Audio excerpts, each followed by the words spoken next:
आता एक महत्त्वाची बातमी, ओबीसी आरक्षणाच्या अंमलबजावणीत केंद्राच्या तांत्रिक चुकांमुळे 27 जातींना मोठा फटका बसलाय. केवळ काना मात्रा आणि अक्षरांच्या स्पेलिंगमध्ये झालेल्या चुकांमुळे या जातींना आरक्षणाचे लाभ मिळणं कठीण झालंय. या क्षुल्लक पण गंभीर चुकांमुळे हजारो विद्यार्थी आणि तरुणांचं शैक्षणिक आणि नोकरीतील नुकसान होत आहे. या त्रुटी तत्काळ दुरुस्त करून या समाजाला न्याय मिळवून द्यावा अशी मागणी आता जोर धरू लागली आहे. फक्त भोयर आणि पवार याच्यामध्ये जो कामा होता तो वगळण्यात आल्यामुळं भोयर पवार एकच झालं आणि भोयर पवार ही जात एक्झिस्टन्समध्ये आहेच नाही. म्हणून भोयर आणि पवार दोन वेगवेगळ्या जाती तर ॲक्च्युली आहेच.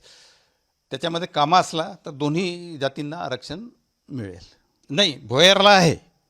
पवार आरक्षणपासून केंद्रामध्ये वंचित आहे. राज्यात सगळ्या जातींना भोयर पवार आणि पवार यांना आरक्षण मिळत आहे. 2 करोड जनता आहे, 27 जाती आहे, त्यांना आरक्षण मिळत नाही आहे.